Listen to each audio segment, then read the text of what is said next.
ঈমান এবং আকীদার কথা বলার জন্য। বর্তমান জামানাতে কোনো ব্যক্তি যদি নিজের ঈমানকে রক্ষা করে কবরে যেতে পারে, তার চাইতে ভাগ্যবান পৃথিবীতে কেউ নাই। কারণ সবচাইতে বড় সম্পদ হচ্ছে ঈমান।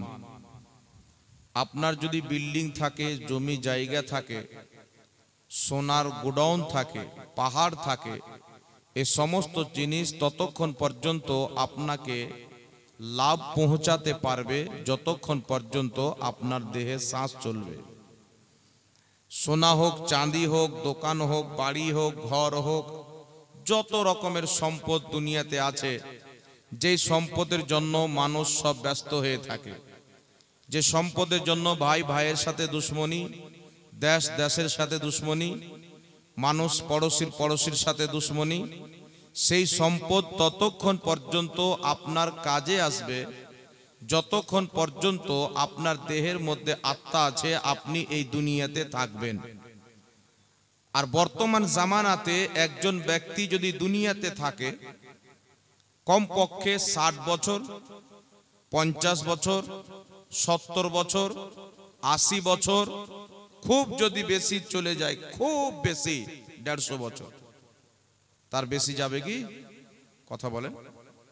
খুব যদি বেশি চলে যায়, তো এই যে দুনিয়ার সম্পদ, বাড়ি ঘর, টাকা পয়সা, গাড়ি, সমস্ত জিনিস আপনার কতদিন কাজে আসবে? যদি 100 বছর বেঁচে থাকেন, 100 বছর কাজে লাগবে।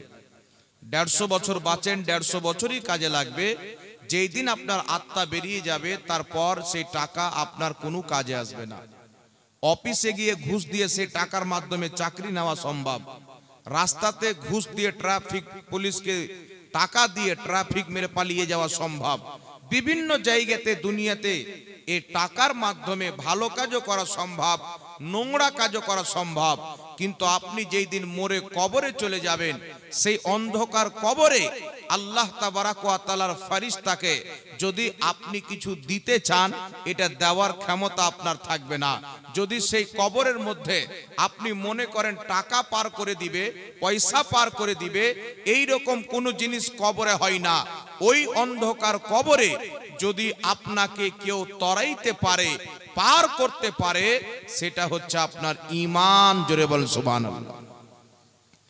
আপনার ঈমান আপনাকে পার করবে, আপনার আমল আপনাকে পার করবে, আপনার আকীদা আপনাকে পার করবে।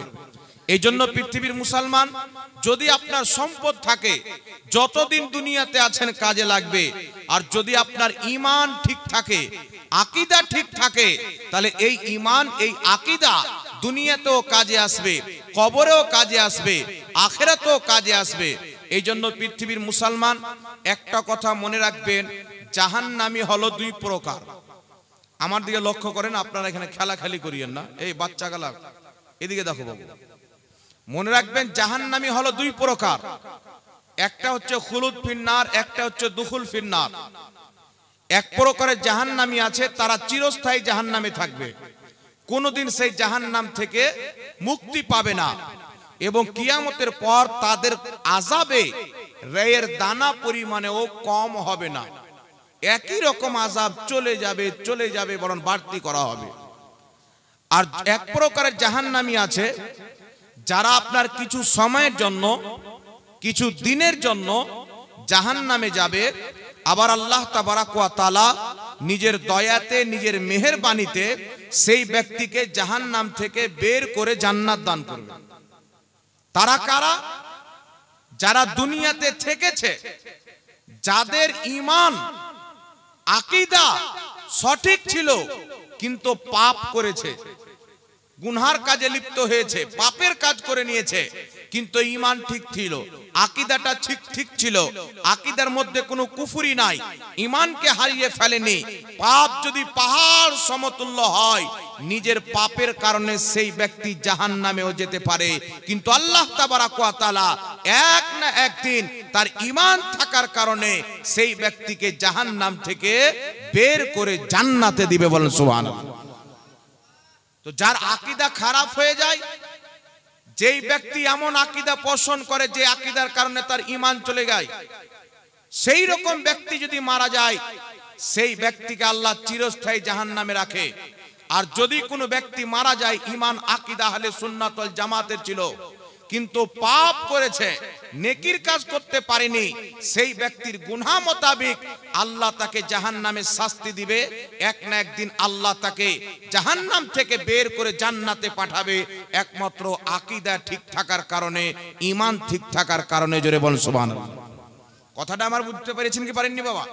এবার আমার দিকে লক্ষ্য করেন, যদি কোনো ব্যক্তির আকীদা খারাপ হয়, এমন কোন আকীদা বিশ্বাস করে যেটা কুফর পর্যন্ত চলে যায়, সেই ব্যক্তি যতই নিজেকে মুসলমান বলুক, মসজিদ তৈরি করুক, মাদ্রাসা তৈরি করুক, প্রত্যেক বছর হজ করুক, 5 ওয়াক্তের নামাজ পড়ুক, যাকাত দেখ, কুরবানি দেখ, যদি তার আকীদার মধ্যে এমন কোন আকীদা থাকে যে রাসূল পাকের বেয়াদবি করেছে, বা আল্লাহ পাকের বেয়াদবি করেছে, বা সাহাবীদের বেয়াদবি করেছে, তাহলে এমন কোন ব্যক্তি যদি মারা যায়, যতই ইবাদত থাক না কেন, যদি তার ইবাদত 7 সমুদ্রের পানি সমতুল্য থাকে, আর সে যদি জীবনে কোনোদিন রাসূল পাকের বেয়াদবি বা রাসূল পাকের যারা বেয়াদবি করে সেই দলে চলে, তাহলে সেই ব্যক্তির ইবাদত কোনো কাজে আসবে না, সেই ব্যক্তি হবে চিরস্থায়ী জাহান্নামী। কথা বুঝতে পারছেন বাবা? এর একটা এক্সাম্পল আপনাকে কোরআন থেকে দিয়ে দিই, একটা দলিল এবং একটা উদাহরণ। আল্লাহ তাবারাক ওয়া তাআলা মহাগ্রন্থ পবিত্র কোরআনুল কারীমে শয়তানের কথা বলেছেন। কোন শয়তান? যেই শয়তান জান্নাতের মধ্যে থাকতো, যেই শয়তান ফেরেশতাদেরকে পড়াতো, যেই শয়তান 90 কোটি বছর আল্লাহর ইবাদত করেছিল, তার প্রত্যেকটা ইবাদত কবুল। কিন্তু আল্লাহ যখন বললেন উসজুদু লি আদম, আদমকে সিজদা করো, শয়তান আদমকে সিজদা করলো না, তার সমস্ত ইবাদত আছে না শেষ? কথা বলেন। 90 কোটি বছর ইবাদত করার পর, 90 কোটি বছর তাসবিহ তাহলিল করার পর, 90 কোটি বছর আল্লাহ পাককে সিজদা করে, হাজারো বছর ফেরেশতাদের শিক্ষকতা করা, হাজারো বছর আরশের তাওয়াফ করে, এই ব্যক্তি আদমকে অপমান করার কারণে, আদমের সম্মান না করার কারণে, সেই ব্যক্তির ঠিকানা জাহান্নাম, চিরস্থায়ী জাহান্নাম। তার নামাজ কি কোনো কাজে আসবে? রোজা কি কোনো কাজে আসবে? তো এই শয়তানের ঘটনা পবিত্র কোরআন পাকে আল্লাহ বয়ান করে আমাদেরকে কি বুঝিয়েছেন? যদি এমন কোন ব্যক্তি হয় যার আকীদা হযরতে মুহাম্মদ রাসূলুল্লাহ সাল্লাল্লাহু আলাইহি সাল্লামের ব্যাপারে খারাপ হয়ে যায়, ধারণা খারাপ হয়ে যায়, আকীদা খারাপ হয়ে যায়, যদি তিনার চুল পরিমাণে বেয়াদবি করে, ফুকাহায়ে কেরাম লিখতেছেন নবী তো নবী, উনার জাত তো অনেক উঁচু, আল্লাহর পর সৃষ্টির মধ্যে সর্বশ্রেষ্ঠ সম্মানিত হচ্ছেন মুহাম্মদ রাসূলুল্লাহ সাল্লাল্লাহু আলাইহি ওয়াসাল্লাম। যদি কোনো ব্যক্তি রাসূল পাকের চুল মুবারককে চুলওয়া বলে অপমান করে, সেই ব্যক্তিও কাফির হয়ে যাবে। যদি কোনো ব্যক্তি নবীর জুতো মুবারককে জুতওয়া বলে অপমান করে, সেই ব্যক্তিও ঈমান হারা হয়ে যাবে। তো যেই ব্যক্তি নবীর জাতের অপমান করবে, সে কি করে ঈমান হারা হতে পারে? তাই কোরআন থেকে আমরা শিক্ষা পেয়েছি, ইবাদত যদি লক্ষ লক্ষ বছরকার থাকে, আর অন্তরে যদি মুহাম্মদ রাসূলুল্লাহর বিদ্বেষ থাকে, সেই ব্যক্তি চিরস্থায়ী জাহান্নামী হবে। কথা বুঝে আসছে কি আসে না? একটু জোরে বলেন। মাইক মানে একটু আওয়াজ বাড়াতে বলেন, একটু আওয়াজ বাড়াতে বলেন, অনেক শক্তি লাগছে। এই জন্য বিরাদির ইসলাম এক একটা পয়েন্ট ভালো করে লক্ষ্য করে শুনেন। আমি বেশিক্ষণ বলবো না, আপনাদের ধারাচারা আমাকে ভালো লাগছে না, এইভাবে ওয়াজ হয় না। আপনারা খাড়ে এইদিকে তাকাচ্ছেন, খাড়ে এইদিকে তাকাচ্ছেন, আমার দিকে তাকিয়ে থাকেন, তাহলে বুঝতে পারবো যে আপনারা শুনছেন। বলতেও ভালো লাগবে, বুঝাতেও ভালো লাগবে। চাখার পাখার করিয়েন না, কিছুক্ষণ শুনেন, বক্তব্য শেষ করে দেবো। কিন্তু যেটি বলবো অল্প সময় হলেও মন দিয়ে শুনেন। কথা বুঝতে পারছেন তো বাবা? একবার জোরে বলেন তো সুবহানাল্লাহ। আর একটু জোরে বলতে হয় সুবহানাল্লাহ। তাহলে কি বুঝতে পারলেন? মনে রাখবেন, ইসলামী শরীয়তে জরুরিয়াতে দ্বীনের প্রত্যেকটা জিনিসকে বিশ্বাস করার নাম হচ্ছে ঈমান। বর্তমান জামানাতে মুসলমান নামে অনেক রকমের গ্রুপ বেরিয়েছে, অনেক রকমের দল বেরিয়েছে, অনেক রকমের ফিরকা বেরিয়েছে। এরা বলছে আমরা জান্নাতি, এরা বলছে আমরা জান্নাতি, এরা বলছে আমরা জান্নাতি, এরা বলছে আমরা জান্নাতি। কিছু লোক কনফিউশনে পড়ে যায় যে আসলে কোন দল জান্নাতি। কিছু লোক টেনশনে পড়ে যায় যে আসলে কোন দল জান্নাতি। তবে এই দলগুলির আলোচনা করার পূর্বে আপনাকে বলতে চাই, মুসলমান যদি কোনো ব্যক্তির সম্পূর্ণ জিনিস ইসলাম মোতাবিক হয় আর যদি একটা জিনিস জরুরিয়াতের দিনকে অস্বীকার করে, সেই ব্যক্তি মুসলমান থাকবে না। যেমন আপনাকে বলি, একজন ব্যক্তি আল্লাহকে এক বিশ্বাস করে, নবীকে নবী বিশ্বাস করে, প্রত্যেক নবীকে মানে, কোরআন মানে, প্রত্যেক আসমানি কিতাবকে মানে, সব বিশ্বাস করে, 5 ওয়াক্তের নামাজও পড়ে, কোনোদিন নামাজে তাহাজ্জুদ পর্যন্ত ছাড়ে না। এই লোকটা যদি বলে কিয়ামত হবে বিশ্বাস করি না, মুসলমান থাকবে? থাকবে?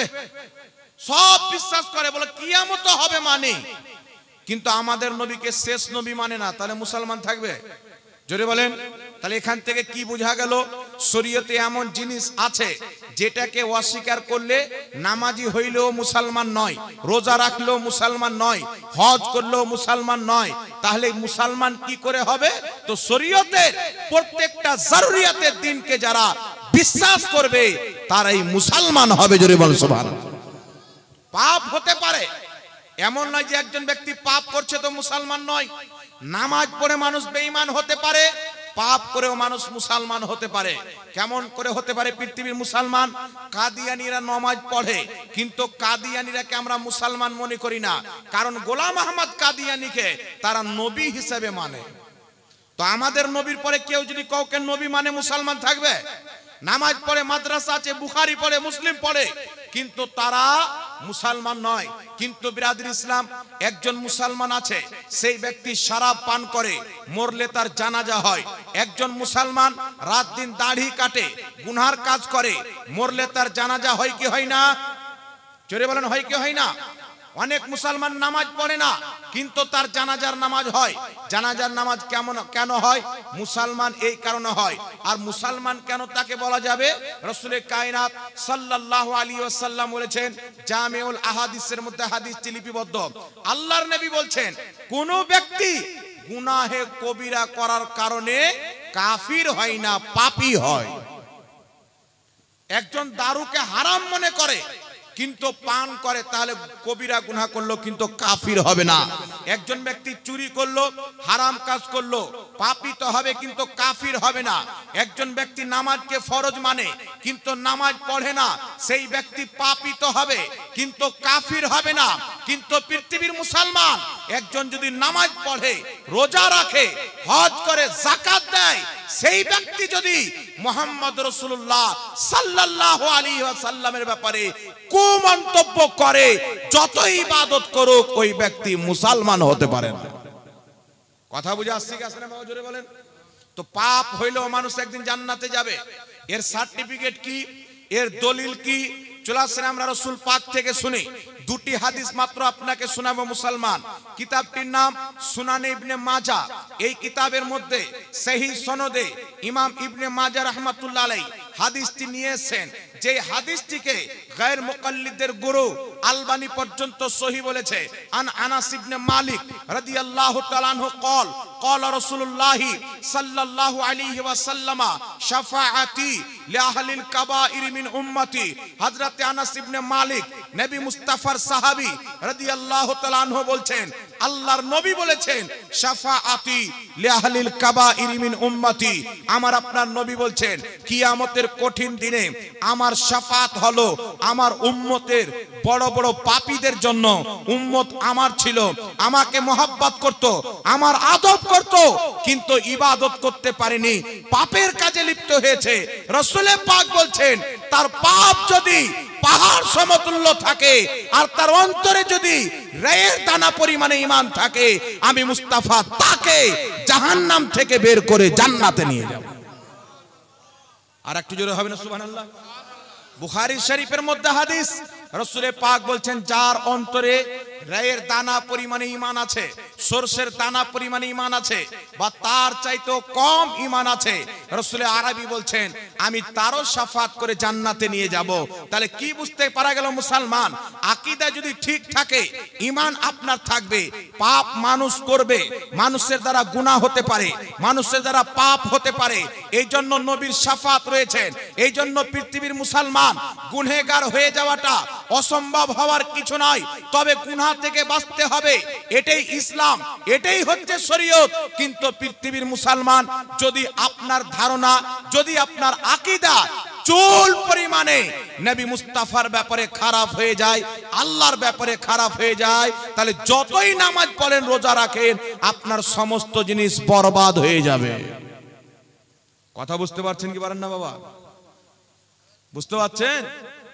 আমার দিকে তাকান, বলছি আপনারা এদিকে কেন তাকাচ্ছেন? এদিকে আপনাদের কি আছে? আমার দিকে তাকান, ধ্যান দিয়ে শুনেন। যদি না শুনেন তাহলে বলতে ভালো লাগবে না, ছেড়ে দেবো বলেন?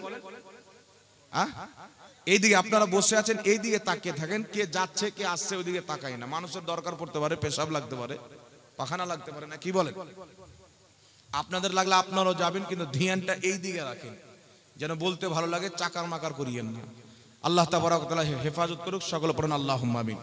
তাহলে এখান থেকে একটা মাসলা কি ক্লিয়ার হলো বাবা? মানুষ যদি গুনাহগার থাকে, তার আকীদা যদি সঠিক হয়, ঈমানটা যদি থাকে, তাহলে সেই ব্যক্তি একদিন না একদিন জান্নাতে যাবে, যদিও ঈমান কমজোর থাকে। আর যদি কোনো ব্যক্তির ঈমান না থাকে, যতই নামাজ পড়ুক, যতই রোজা রাখুক, সেই ব্যক্তি চিরস্থায়ী জাহান্নামী হবে, কারণ তার ঈমান নাই।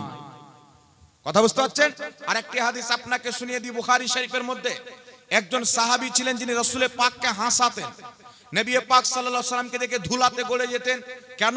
সে ধুলাতে গড়াগড়ি করতেন, আল্লাহর নবী দেখে হাসতেন। রাসূল পাককে হাসার জন্য বিভিন্ন রকম তিনি কৌশল করতেন, কর্ম করতেন। আল্লাহর নবী সাল্লাল্লাহু আলাইহি সাল্লামের নিকটে একদিন সেই সাহাবী আপনার দারু পান করে এসেছে। কি পান করে? দারু পান করা ছোট গুনাহ না বড় গুনাহ? কথা বলেন, পিছেকার ভাই বলেন। দারু পান করা ছোট গুনাহ না বড় গুনাহ? ওই সাহাবী যে নবীকে মাঝে মাঝে হাসায়, তিনি দারু পান করেছেন। আল্লাহর নবী সাল্লাল্লাহু আলাইহি সাল্লাম জেনে গেলেন লোকটি দারু পান করেছেন। রাসূল পাক বলছেন, তাকে কোড়া লাগাও। সাহাবায়ে কেরাম তাকে নিয়ে গিয়ে কোড়া মারতেছেন। শরীয়তে যারা দারু পান করবে তাদের শাস্তি কোড়া মারা রয়েছেন। তাকে যখন কোড়া মারতে লেগেছেন, তো একজন সাহাবী বলছেন, এর প্রতি আল্লাহর লানাত, এর লজ্জা শরম নাই, বারবার দারু পান করছে। মানে এর আগে আরো একবার দারু পান করেছিল, হযরত উমর ফারুক রাদিয়াল্লাহু তাআলা আনহু তাকে কোড়া মেরেছিলেন। আবার দারু পান করেছেন, দ্বিতীয়বার কোড়া মারছেন। তাই সাহাবী বলছেন, এর লজ্জা শরম নাই, এর প্রতি আল্লাহর লানাত, বারবার সে দারু পান করে আসেন। আমার নবী শুনতে পেলেন, রাসূল পাক বলছেন, খবরদার, আমার সেই উম্মতের প্রতি তুমি লানাত পাঠায়ো না, কারণ সে আমাকে মুহাব্বত করে। জোরে বল সুবহানাল্লাহ। দারু পান করেছে, গুনাহ করেছে, তার প্রতি লানাত পাঠানো যাবে না, কারণ সে আমি নবী মুস্তাফাকে মহব্বত করে। এই জন্য পৃথিবীর মুসলমান কোন ব্যক্তি যদি শরাবের মতো নাপাক কাজে লিপ্ত হয়ে যায়, তাই তার অন্তরে রাসূলের মহব্বত নাই, এই কথা বলা যাবে না। একজন ব্যক্তি যদি আপনার চুরি করে নেয়, তাই তার অন্তরে নবীর মহব্বত নাই, এই কথা বলতে পারা যাবে না। যদি কোনো ময়দানে রাসূল পাকের জন্য জীবন দেওয়ার প্রয়োজন পড়ে, নামাজিও বের হবে, একটা চোরও বের হবে, যদি চোর নিজেকে মুসলমান বলে। বের হবে কি হবে না? জোরে বলেন। এই যারা নবী পাকের অপমান করে, তো শুধু মৌলবীগুলো, শুধু নামাজিগুলো কি প্রতিবাদী মিছিল বের করে? এলাকার বেনামাজিগুলোকে যায় না? কথা বলেন না। তো বুখারী শরীফের হাদিস থেকে কি বোঝা গেল? নবী বলছেন, তার প্রতি লানাত পাঠাইও না, যদিও দারু পান করেছে কিন্তু আমাকে মহব্বত করত। এখান থেকে কি বোঝা গেল? মুসলমান পাপ হতে পারে, কিন্তু রাসূলের মহব্বত আপনার জায়গাতে আছে। সাহাবীর মাধ্যমে পাপ হয়েছেন, তো সাহাবী কি নবীকে মহব্বত করতেন না? তারা কি আশিকে রাসূল ছিলেন না? কত সাহাবী পাপ করে নবী মুস্তাফার দরবারে এসেছেন, আল্লাহর নবী তাকে তওবা করালছেন, আল্লাহ ক্ষমা করে দিয়েছেন। এই জন্য পৃথিবীর মুসলমান গুনাহ যতই হোক, যদি আপনার আকীদা ঠিক থাকে, এক না একদিন আমার নবী মুস্তাফা কিয়ামতের কঠিন ময়দানে আপনার বখশিশ করে, আপনার শাফাত করে আপনাকে জান্নাতে নিয়ে যাবে। আর যদি আপনার আকীদা খারাপ হয়, নামাজ রোজা যতই করেন, আপনার কপালে চিরস্থায়ী জাহান্নাম আমার আল্লাহ লিখে দিয়েছে মুসলমান। এবার আমার দিকে লক্ষ্য করেন মুসলমান, আল্লাহ পাক কুরআন পাকে বলেছেন, তোমরা ইসলামে পরিপূর্ণভাবে পরিবেশ করো এবং মুসলমান হয়ে মরো, ফিতনাতে বন্টন হইও না, ফিরকাতে বন্টন হইও না। আল্লাহর রস্সিকে মজবুত করে ধরে নাও, তোমরা ফিরকাতে বন্টন হয়ে যেও না। কিন্তু পৃথিবীর মুসলমান, আল্লাহ বলেছেন নামাজ পড়ো, কিন্তু মুসলমান নামাজ ছাড়ে। আল্লাহ বলেছেন রোজা ছাড়িও না, কিন্তু রোজা ছাড়বে। তেমনি আল্লাহ বলেছেন ফিরকাতে বন্টন হয়ে না, কিন্তু ফিরকা হবে। তাই আমার নবী মুস্তাফা বলছেন আমার উম্মতে 73টি দল হবে, 72টি জাহান্নামে যাবে, একটি জান্নাতে যাবে। মানা আলিহি ওয়া আসহাবি, যে আমার সাহাবীর তরিকাতে চলবে, সেই দলটি হবে জান্নাতি। যেই দলের নাম আমার নবী মুস্তাফা এবং সাহাবায়ে কেরাম বলেছেন যেই দলটি জান্নাতে যাবে, ওই দলের নাম হবে আহলে সুন্নাত ওয়াল জামাত, যার শর্ট হলো সুন্নি জামাত। জোরে বলতে হবে সুবহানাল্লাহ। এইবার চলে আসেন বিরাদর ইসলাম, নবী পাক বলেছেন 73টি ফিরকা হবে। এখন আপনারা বলেন তো, আল্লাহর নবী সাল্লাল্লাহু আলাইহি ওয়াসাল্লাম বলেছেন 73টি ফিরকা হবে, নবীর কথা কি মিথ্যা হতে পারে? জোরে বলতে হবে। 73টি ফিরকা হবে তো হবে, নবী বলেছেন 73টি ফিরকা হবে। তো ফিরকা কারা হবে? জাহান্নামী কারা হবে? জান্নাতি কারা হবে? যেই দল নবী এবং সাহাবী থেকে 1450 বছর থেকে যুগ যুগ পর্যন্ত চলে আসে, এই দল হবে জান্নাতি। আর যারা এই দল কেটে বের হচ্ছে, তারাই হবে জাহান্নামী। কাদিয়ানি সুন্নি থেকে বেরিয়েছে, শিয়া সুন্নি থেকে বেরিয়েছে, খারজি সুন্নি থেকে বেরিয়েছে, দেওবন্দি সুন্নি থেকে বেরিয়েছে, আহলে হাদিস সুন্নি থেকে বেরিয়েছে। এই জন্য পৃথিবীর মুসলমান আজ পশ্চিম বাংলার মাটিতে যারা নিজেকে সহিহ হাদিস মান্যকারী বলে, আহলে হাদিস এবং দেওবন্দি বলছে আমরা জান্নাতি। আপনাকে বলতে চাই 1847 এর পূর্বে এই পৃথিবীর জমিনে আহলে হাদিসদের কোনো মসজিদ নাই, আহলে হাদিসদের কোনো মাদ্রাসা নাই। 1847 এর পূর্বে দেওবন্দিদের কোনো মাদ্রাসা নাই, তবলিগি জামাতের কোনো মসজিদ নাই। 1847 এর পূর্বে এদের অস্তিত্ব কেন খুঁজে পাওয়া যায় না? যদি তারা জান্নাতি হতো, এরা 1847 এর পূর্বের লোক হতো, 500 বছর পূর্বের লোক হতো, 1000 বছর পূর্বের লোক হতো, নবীর জামানার পূর্বের লোক হতো। এরা আপনার 1847 এর পূর্বে এদের অস্তিত্ব কেন খুঁজে পাওয়া যায় না? এই জন্য খুঁজে পাওয়া যায় না যে 1847 এর পরে আমেরিকা এবং ব্রিটেনিয়া এই ওয়াহাবি মতবাদকে চালু করেছে মুসলমান। 1847 এর পূর্বে পৃথিবীর মাটিতে এদের কোনো মসজিদ নাই। জিজ্ঞাসা করেন কেন নাই? তোমরা যদি হক পথে থাকো, ইসলাম এসেছে 1450 বছর পূর্বে, তোমার দল কেন 200 বছর পূর্বে নাই? 200 বছর বয়স কেন তোমার দলের? এখান থেকে তো বোঝা যাচ্ছে তুমি 200 বছরের পূর্বে নিজের আকীদা নিজেই তৈরি করে ইহুদি খ্রিস্টানদের টাকা নিয়ে ফান্ডিং খেয়ে নতুন দল আহলে হাদিস তৈরি করেছো, দেওবন্দি তৈরি করেছো। কিন্তু আলহামদুলিল্লাহ আহলে সুন্নাত ওয়াল জামাত, সুন্নি জামাত 100 বছর পুরাতন নয়, 200 বছর পুরাতন নয়, 500 বছর পুরাতন নয়। আহলে সুন্নাত ওয়াল জামাত যদি আপনি দেখতে চান, এই ভারতবর্ষের মাটিতে দিল্লির জামা মসজিদ শাহজাহান বাদশাহ কম বেশি 500 বছর পূর্বে বানিয়েছে।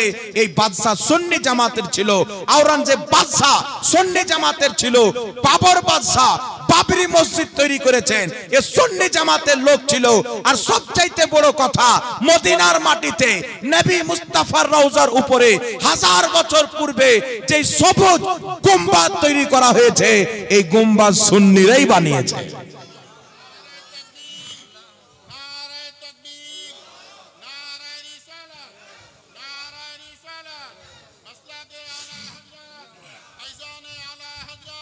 এই জন্য বিরাদর ইসলাম, আমরা কোন নতুন দল নেই, আমরা তো নবীর যুগ থেকে চলে আসছি।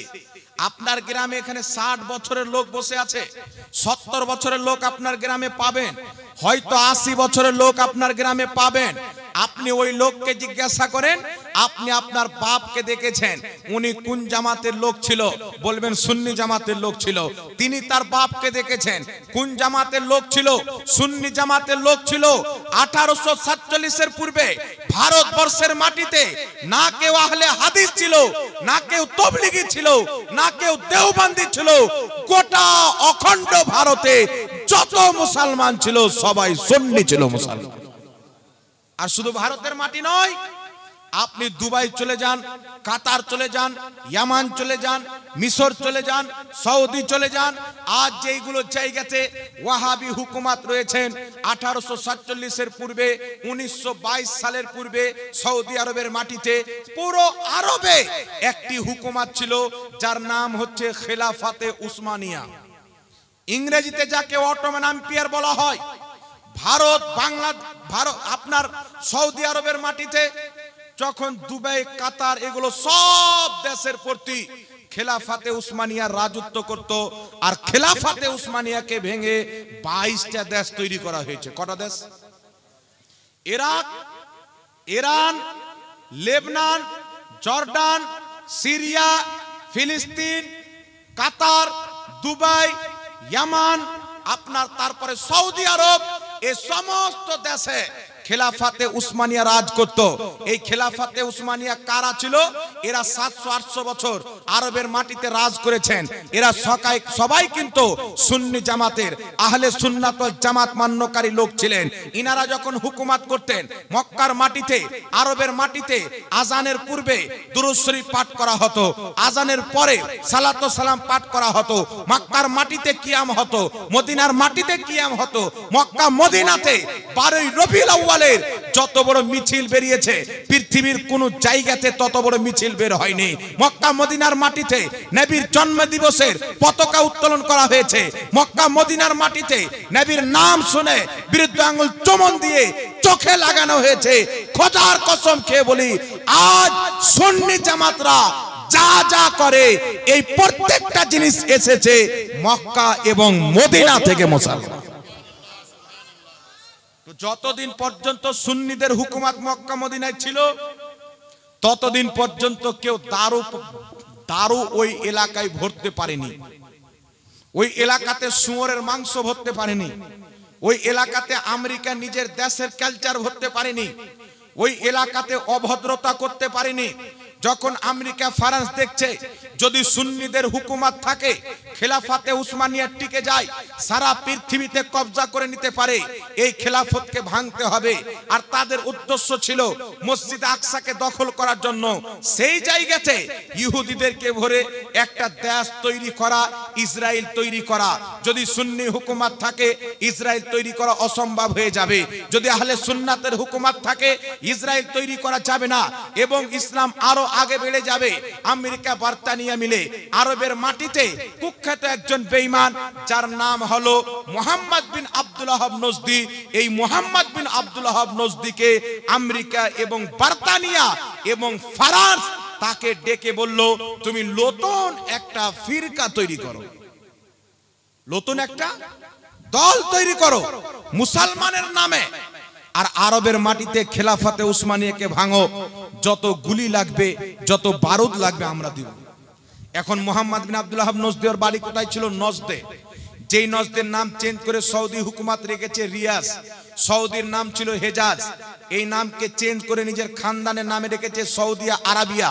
একটু লক্ষ্য করেন বিরাদর ইসলাম, আমরা যখন ইতিহাস দেখতে যাই মিশকাতুল মাসাবি কিতাবুল ফিতানের চ্যাপ্টারে হাদিস, রাসূলে কায়নাত সাল্লাল্লাহু আলাইহি সাল্লাম একজন দোয়া করছেন, আল্লাহুম্মা বারিক লানা ফি শামিনা ওয়াল ইয়ামানিনা।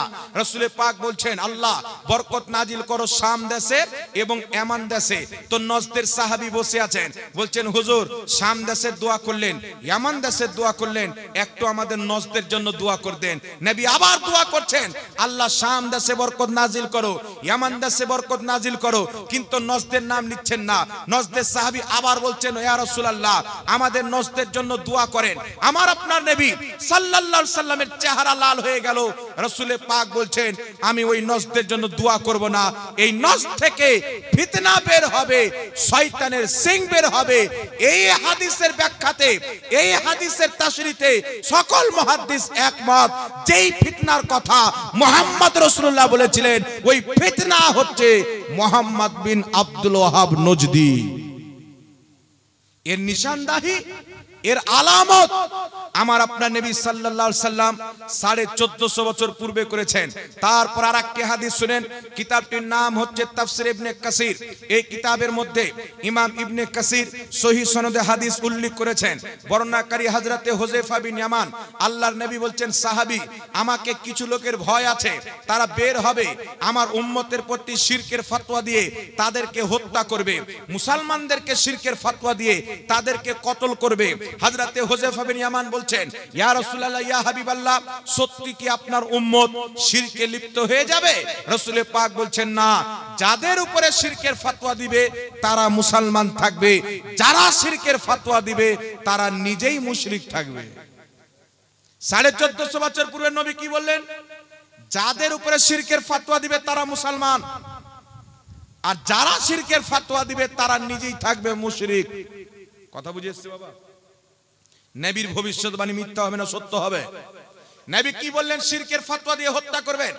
অনেক জায়গাতে কারবালার মাটিতে মুসলমানকে শহীদ করা হয়েছে, অনেক যুদ্ধ ময়দান সংগঠিত হয়েছে, অনেক জিহাদ হয়েছে, মুসলমানকে শহীদ করা হয়েছে, কিন্তু পৃথিবীর মুসলমান শিরকের ফতোয়া দিয়ে সর্বপ্রথম জমিনের মাটিতে, মক্কার মাটিতে, মদিনার মাটিতে লক্ষ লক্ষ মুসলমানকে শিরকের ফতোয়া দিয়ে যেই ব্যক্তি কতল করেছে তার নাম হচ্ছে মুহাম্মদ বিন আব্দুল ওয়াহাব নজদি। এর যারা মান্যকারী এদেরকে বলা হয় ওয়াহাবি। আর এই ওয়াহাবি ভারতবর্ষের মাটিতে ইংরেজদের কাছে নাম নিয়েছে আহলে হাদিস। কাদের কাছে নাম নিয়েছে? ইংরেজদের কাছে। একটু গভীর মনোযোগ দিয়ে শুনেন বিরাদর ইসলাম।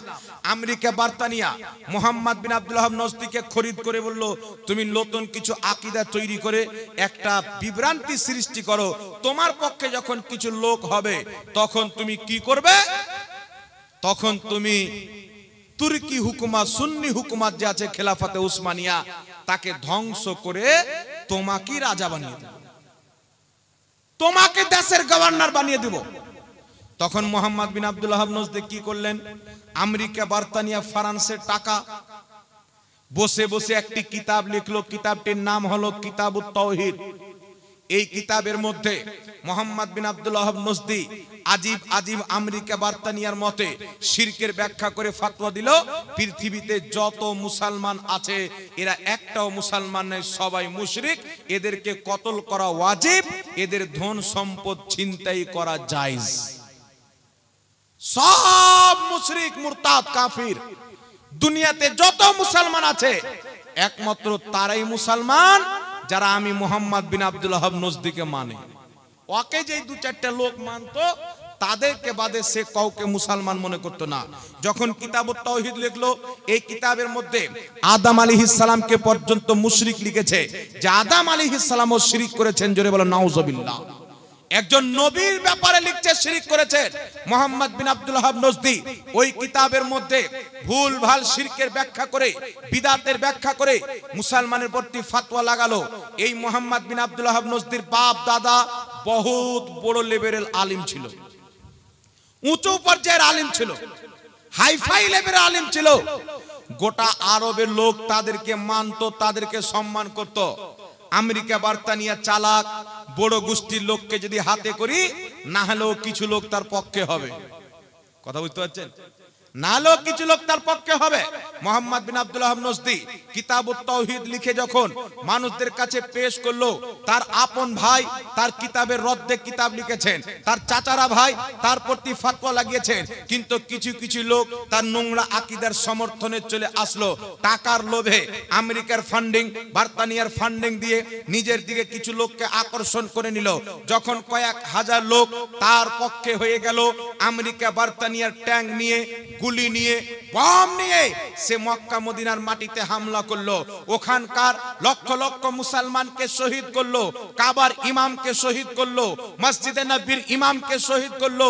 ওই মুহাম্মদ বিন আব্দুল ওয়াহাব নজদি এবং তার মান্যকারীরা আরবের মাটি থেকে সুন্নি হুকুমতকে খতম করে আমেরিকা এবং বার্তানিয়ার টাকা খেয়ে তাদের সহযোগিতা নিয়ে ওয়াহাবি হুকুমত প্রতিষ্ঠিত করেছে মুসলমান।